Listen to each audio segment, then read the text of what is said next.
saya di CV Lestiani dan di PT Bluebird Taxi dihilangkan hanya dengan alasan saya mundur dari jabatan sebagai pengurus.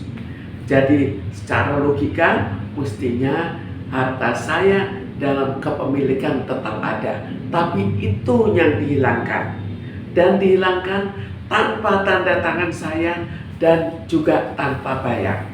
Sekarang kita lihat pendapat guru besar, yaitu Profesor Willa Chandrawilla dari guru besar hukum pidana di Universitas Parahyangan. Dikatakan bahwa harta perusahaan tidak akan hilang dengan sendirinya, apalagi apabila seseorang mengundurkan diri dari sebuah perusahaan sebab ada aturan baku yang mengatur. Dan jika nanti dalam pemeriksaan terbukti ada pengalihan saham yang tanpa diketahui oleh pemilik saham asli, maka itu pidana. Sedangkan ini pengalihan saham saya atau pengalihan harta saya dilakukan tanpa diketahui oleh saya sebagai pemilik. Kemudian kita lihat bahwa kejadian ini bukan hanya pada saya. Kita lihat dari pendiri dari awal demikian banyak yang akhirnya sudah mundur walaupun perusahaan begitu demikian berkembang. Lalu kita lihat lagi bahwa penghilangan saham yang dilakukan oleh kelompok tertentu, yaitu oleh Chandra yang merupakan kakak kandung saya dan Purnomo yang merupakan adik kandung saya. Penghilangan harta yang terjadi di Bluebird itu juga sudah terjadi sejak lama. Jadi kita lihat juga pada tahun 1994 ada anak perusahaan yang diduga akan menjadi perusahaan yang besar karena adanya kerjasama dengan pihak Jerman. Pada saat itu anak dari Chandra itu kakak kandung saya, dan Purnomo yaitu adik kandung saya itu menghilangkan harta saya di PT tersebut, dan di situ saya perkarakan dan telah dimenangkan oleh saya. Kemudian kita lihat berikutnya apa yang telah mereka lakukan. Jadi sebetulnya proses ini panjang didahului oleh tindak-tindak kekerasan, misalnya tindak kekerasan yang dilakukan oleh pemegang saham wanita yaitu Yanti dan putrinya yaitu Eliana. Itu dilakukan tindak kekerasan yang dilakukan oleh Purnomo, istri dari Purnomo, dan anaknya yaitu Noni Sri Ayati Lestari. Kemudian kita lihat berikutnya bahwa pada tahun pada bulan Juli 2000 Purnomo berupaya untuk menculik saya. Jadi di situ kita lihat bahwa semuanya ditujukan bahwa pemegang saham yang tersisa yang bukan Purnomo dan bukan Chandra atau anak-anak mereka itu dilakukan tindak kekerasan. Pada yang satu tadi dilakukan kekerasan fisik, pada saya dilakukan penculikan, dan penculikan ini dipimpin langsung oleh Purnomo, dan akhirnya karena para penculik itu yang ternyata tidak begitu mudah melakukan penculikan, membuat pernyataan resmi. Mereka tetap melakukannya, tapi membuat pernyataan resmi di Kepaniteraan Pengadilan Negeri Jakarta Pusat dan di di notaris. Jadi semuanya terekam dengan pasti, dan ada juga yang mundur lebih cepat dengan alasan tidak mau melakukan pembunuhan.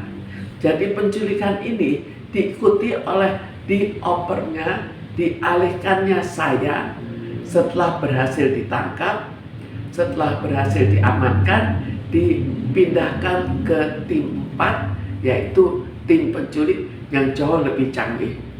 Jadi ini semua ada bukti-buktinya. Kemudian kita lihat berikutnya, ada lagi setelah ibu kandung saya meninggal, akhirnya ada pembagian warisan. Pembagian warisan itu dipalsukan lagi, dipalsukan oleh Purnomo dan Chandra di akte pertolongan pembagian harta peninggalan yang diperkarakan, dan di perkara itu saya menang. Ini fakta-fakta yang terjadi sebelumnya. Lalu kita lihat lagi pada bulan November 2000 itu terjadi berita palsu di kepolisian. Tapi berita palsu di kepolisian ini berakibat pada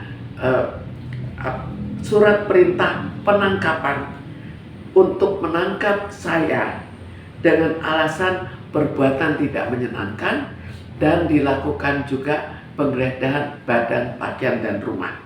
Ini sudah diproses juga oleh kepolisian dan akhirnya juga tidak terbukti apa-apa. Lalu pada bulan Maret 2001 terjadi hal yang jauh lebih serius yang akhirnya dilanjutkan dalam perkara yang saya laporkan di Mabes Polri. Jadi putra dan putri Bluebird dari anak Purnomo maupun anak Chandra, dan Purnomo dan Chandra sekaligus itu membuat lagi PT. PT itu namanya PT Bluebird tanpa kata taksi. Tapi apa yang terjadi pada PT ini? PT ini menggunakan namanya mirip, kemudian menggunakan fasilitas dari PT Bluebird Taksi dan order-order dari PT Bluebird Taksi yang bisa kita dilihat oleh masyarakat. Kalau ditelepon tidak pernah ditanyakan apakah ini PT Bluebird atau PT Bluebird Taksi, karena semuanya dijadikan satu, dicampur baurkan, dan jelas dialihkan terlalu banyak ke PT Bluebird tanpa kata taksi milik Purnomo dan Chandra dan putra putri mereka. Semua ini merupakan perusahaan dan akhirnya dilakukan perusahaan dalam perusahaan. Jadi kita bayangkan bahwa di dalam PT Bluebird Taksi ini akhirnya ada PT Bluebird. Kenapa ada di dalamnya? Karena ordernya diambil dari PT Bluebird Taksi, karyawannya diambil dari PT Bluebird Taksi, pengemudinya juga ordernya, kemudian fasilitas-fasilitas mulai dari gedung utama, lalu juga dari masalah fasilitas yang ada dalam hubungannya dengan peralatan-peralatan yang canggih. Nomor telepon juga diambil, dipakai bersama, kemudian semua peralatan komputer dipakai bersama, bengkel yang canggih dipakai bersama. Jadi kita bayangkan tinggal dua pilihan. Apakah PT Bluebird tanpa kata taksi yang sekarang sedang dijual ke masyarakat, apakah itu parasit atau itu perusahaan dalam perusahaan? Ini fakta yang bisa kita lihat, dan ini juga yang saya persoalkan di Mabes Polri. Lalu kita lihat lagi kemudian apa yang terjadi selanjutnya. Mereka belum puas, ini masih ada saham saya yang lain. Jadi saya punya saham pribadi di PT Bluebird Taksi sebanyak 15%. Saya juga punya saham warisan sebesar 6,67%. Saham warisan ini didilusi dengan cara sangat tidak adil, yaitu dianggap bahwa PT Bluebird Taksi yang sudah punya gedung, sudah punya lahan, sudah punya semua peralatan canggih, tapi dianggap hanya punya taksi saja, sehingga akhirnya berhasil didilusi, sehingga saham saya menjadi 0,05%. Jadi bisa dibayangkan ini kira-kira 10%.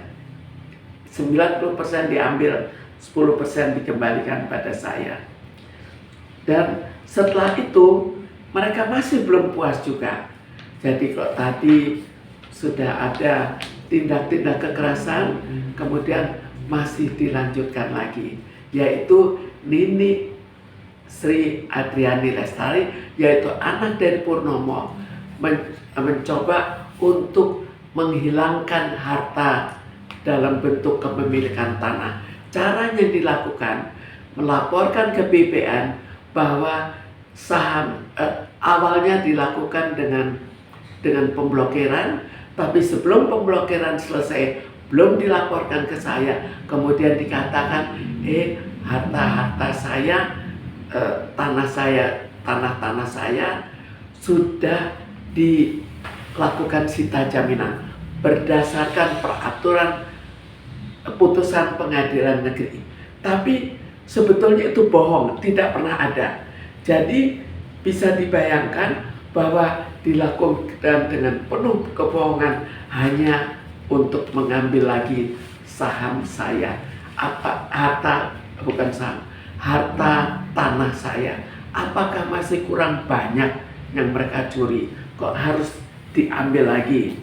Kemudian terakhir ada Bayu Priawan dan Andrianto. Bayu Priawan itu anak ketiga dari Chandra dan Andrianto anak ketiga dari Purnomo, yang bersama-sama meminta dikembalikannya seluruh gaji yang pernah dibayarkan ke saya sebagai direktur, dan melalui proses di pengadilan dengan tahap yang sedang dilakukan gugatan kembali oleh saya. Sekarang jadi bisa kita lihat bahwa ini bukan sekedar sekali saja sudah bisa kita lihat bahwa profesor guru besar sudah mengatakan ini pidana oleh notaris dan juga oleh pelaku-pelakunya. Ini hukum pidana.